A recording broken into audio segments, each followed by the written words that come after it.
So just last week, my husband Larry announced his retirement.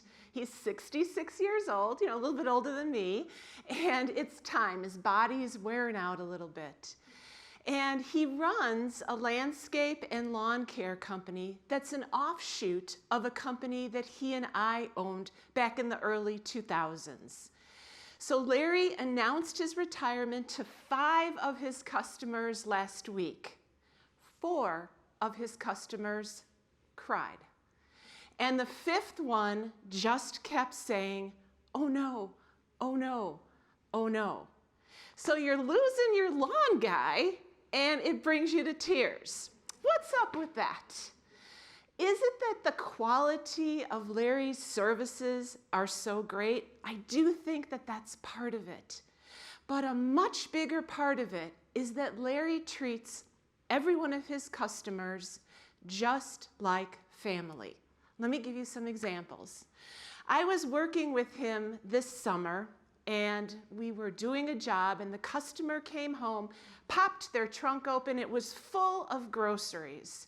Larry jumped off the mower and helped that customer bring in all those groceries to their home.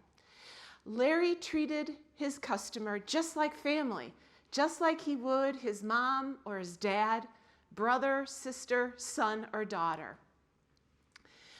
Also, we had a very stormy season this summer in Tomahawk, Wisconsin.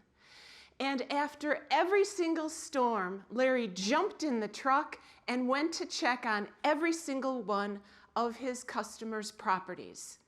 We weren't getting paid for that. We didn't manage their property.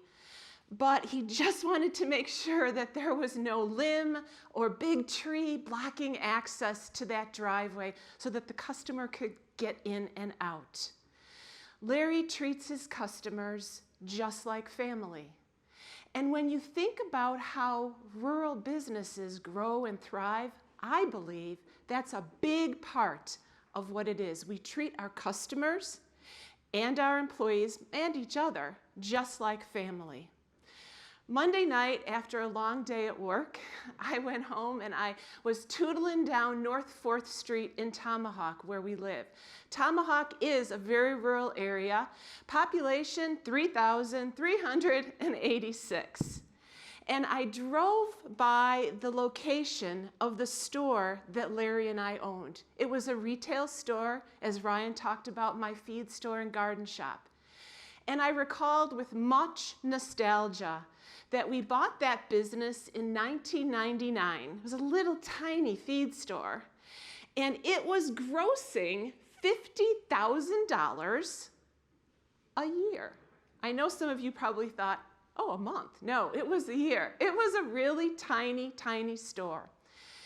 In the next 10 years, until we sold that store in 2010, we grew it and we developed it. And when we sold the store, we were grossing $1.3 million a year. Not too shabby for Tomahawk, Wisconsin. And as I look back now and try and dissect for my students, how did we get so successful? I believe a huge part of it was that we treated our customers and our employees just like family. Family was at the heart of everything that we did. Now, I can see some of you are saying, oh, that's so simple. And it is simple. It's a simple concept, and yet it's so very, very powerful. When you keep family at the heart of everything that you do, how you treat each other, how you treat your customers, how you treat your employees, great things are going to happen. With customers, we really got to know our customers. We got to know their names, their families, and of course their pets. We were selling pet food and pet supplies. How cool is it when you walk in a store and from across the store, the owner yells, "Hey, Ellen, how you doing today?" It makes you feel part of a family. We gave our customers a huge say-so in the business.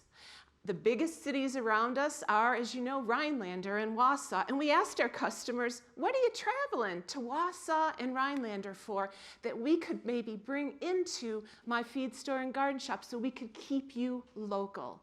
And our customers brought forth a ton of ideas. They, in effect, had a lot to do with how we grew that business. We also really had a connection with the high schools in town. Invariably, the high school counselors would have a group of kids every year that they were working with. Some of these kids had gotten into trouble. Some of them had physical or mental disabilities. So we committed to bring 2 students on every year and teach them vocational skills.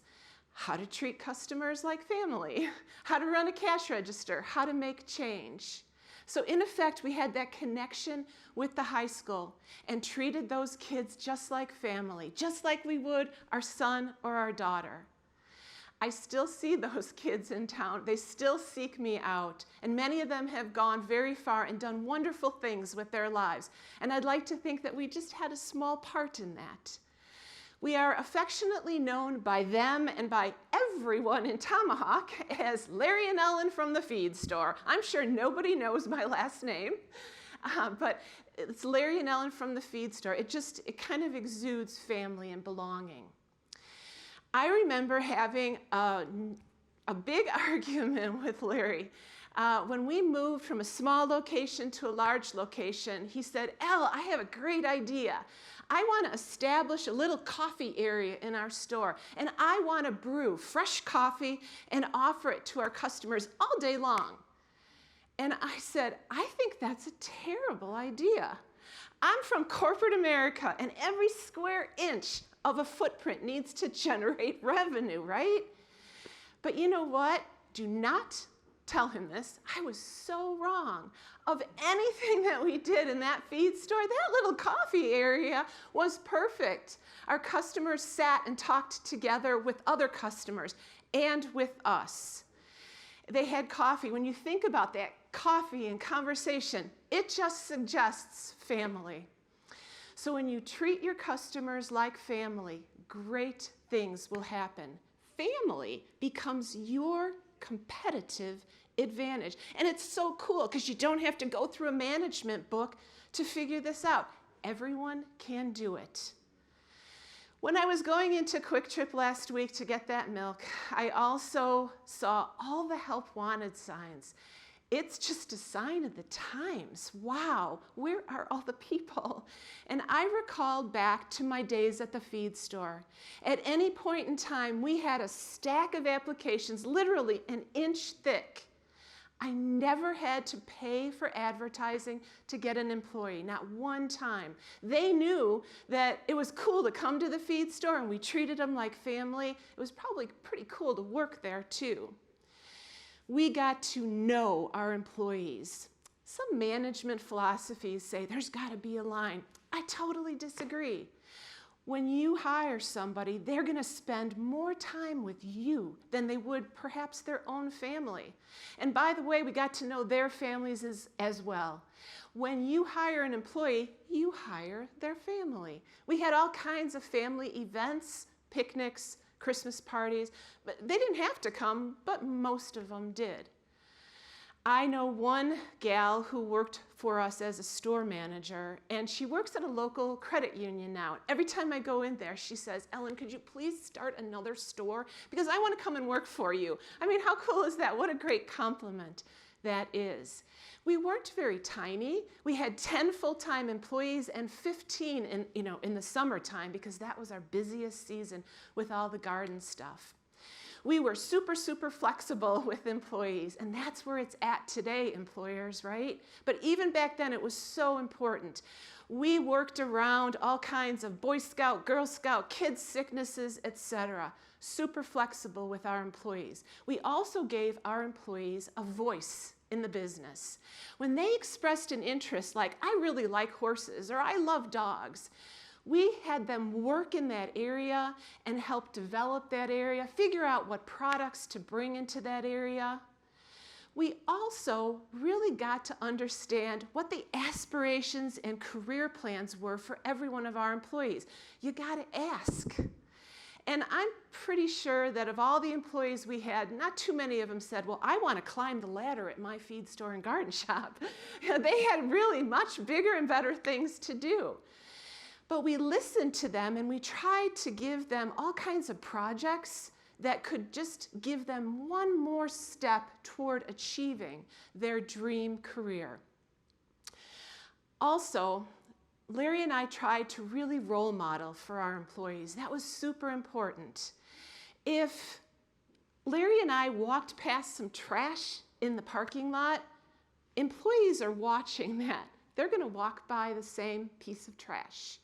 What they, the employees, see is what you will get as an employer or as a leader. So we always tried to role model the very best that we could in every situation, in every decision. We treated our customers and our employees just like family. That was super, super important to us. I remember a situation, and it happened, of course, on a Saturday morning in May, which was our very busiest month. And I had sold some grass seed. We sold bulk grass seed to a customer, an older gentleman, and he came in with that empty bag of grass seed and he slammed it down on the counter and he said, "This crap didn't grow. I want my money back." And now he had kind of cut in front of every single customer there. So everyone was watching the show. So I went up to him, and of course I knew him by name, and I said, "So-and-so, hey, I'm Ellen. Do you remember me? I sold you that grass seed. Come on, let's go figure this out. We're going to make this right." So I brought him back to the bulk grass seed area, and I said, "What did you do? How'd you plant? How'd you care for it?" And it was evident to me, probably hadn't watered it very much, but that's okay. We're going to make this situation right. I gave him 10 pounds of fresh grass seed for free, of course. And he bought some straw. I gave him explicit instructions to follow, he and his wife, so that that grass seed would grow. And he went away a much happier camper than when he had come in. I treated that customer just like family, just like I would my mom or my dad, my brother or my sister, my son or my daughter. But that situation had even more traction because my employees watched how I handled that kind of irate customer and how I turned the situation around. Also, I got lots of kudos from customers who watched it as well. So it's simple. It's treating employees and treating customers just like family. Now, I still see a little skepticism out there. So you're probably thinking, hey, that might work in small or medium-sized companies.